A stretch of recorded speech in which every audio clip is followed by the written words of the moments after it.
पुरुषों में सेक्स की समस्या पाई जाती है, उसमें मुख्य समस्या प्रीमेच्योर इजैकुलेशन की होती है। और प्रीमेच्योर इजैकुलेशन के पुरुष जब मेरे को कंसल्ट करते हैं, तब अक्सर उनका ये सवाल रहता है कि मैडम मेरे को प्रीमेच्योर इजैकुलेशन हो क्यों रहा है। तो आज मैं आपको प्रीमेच्योर इजैकुलेशन के कुछ साइंटिफिक कारण बताऊंगी। प्रीमेच्योर इजैकुलेशन के कारण जानने के लिए पहले तो प्रीमेच्योर इजैकुलेशन कौन से प्रकार का है उसको जान लेना चाहिए, क्योंकि दोनों प्रकारों में कारण अलग अलग रहते हैं। लाइफ लॉन्ग प्रकार का प्रीमेच्योर इजैकुलेशन यानी कि जब से सेक्सुअल एक्ट करने की शुरुआत की है तब से आप प्रीमेच्योर इजैकुलेशन ऑब्जर्व कर रहे हो। एक्वायर्ड प्रकार का प्रीमेच्योर इजैकुलेशन यानी कि पहले तो अच्छा टाइमिंग था, पर अब फटाफट से डिस्चार्ज हो रहा है कुछ महीनों से कुछ सालों से, तो उसको एक्वायर्ड प्रकार का प्रीमेच्योर इजैकुलेशन बोलेंगे। अगर आपका प्रीमेच्योर इजैकुलेशन लाइफ लॉन्ग प्रकार का है तो हो सकता है कि आपके जो सेरोटोनिन के रिसेप्टर है उसमें खामियां रही हो। दूसरा रीजन ये भी हो सकता है कि आपका जो ग्लैंड पीनस है उसकी सेंसिटिविटी ज़्यादा हो, जिसके कारण जो इजैकुलेशन का रिफ्लेक्स होता है वो बहुत ही बढ़ा हुआ होता है। और एक रीजन रहता है कि जो पुडेंडल नर्व है जो सेक्सुअल स्टिमुलस को पहुंचाती है, उसका ब्रेन में रिप्रेजेंटेशन ज़्यादा रहता हो।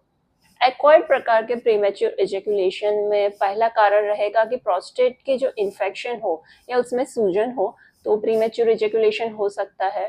दूसरा कारण कि जो हाइपरथायरॉइड के पेशेंट रहते हैं उनमें प्रीमेच्योर इजैकुलेशन ज़्यादा पाया गया हो। विटामिन B12 की डेफिशिएंसी हो सकती है।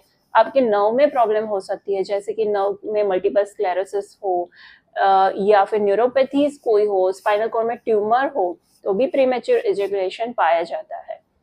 जो पुरुषों में और सेक्सुअल बीमारियां रही हो, जैसे कि इरेक्शन के प्रॉब्लम, तो उनको जल्दी रहती है कि वो फटाफट से सेक्सुअल एक्ट को इरेक्शन चला जाए उसके पहले खत्म कर दे, तो उनमें भी प्रीमेच्योर इजैकुलेशन डेवलप होता है। जिन पुरुषों में डिजायर की कमी रहती है यानी कि हाइपोएक्टिव सेक्सुअल डिजायर डिसऑर्डर, उनको फटाफट से सेक्सुअल एक्ट खत्म करना को जल्दी रहती है और उनमें भी प्रीमेच्योर इजैकुलेशन डेवलप होता है। अगर आप सेक्सुअल एक्ट ऐसे माहौल में कर रहे हो कि जहां आपको पकड़े जाने का डर है, तो भी आप सेक्सुअल एक्ट फटाफट से खत्म करोगे और धीरे धीरे आप में प्रीमेच्योर इजैकुलेशन डेवलप होगा। जो बच्चे ऐसे फैमिली एनवायरनमेंट में मास्टरबेट करते हैं जहां उनको डर है कि वो पकड़े जाएंगे, तो वो उस चक्कर में ही फटाफट मास्टरबेशन को खत्म कर देते हैं और धीरे धीरे उनमें हैबिट बन जाती है फटाफट से इजैकुलेट कर देने की, और फ्यूचर में उनको प्रीमेच्योर इजैकुलेशन डेवलप हो सकता है।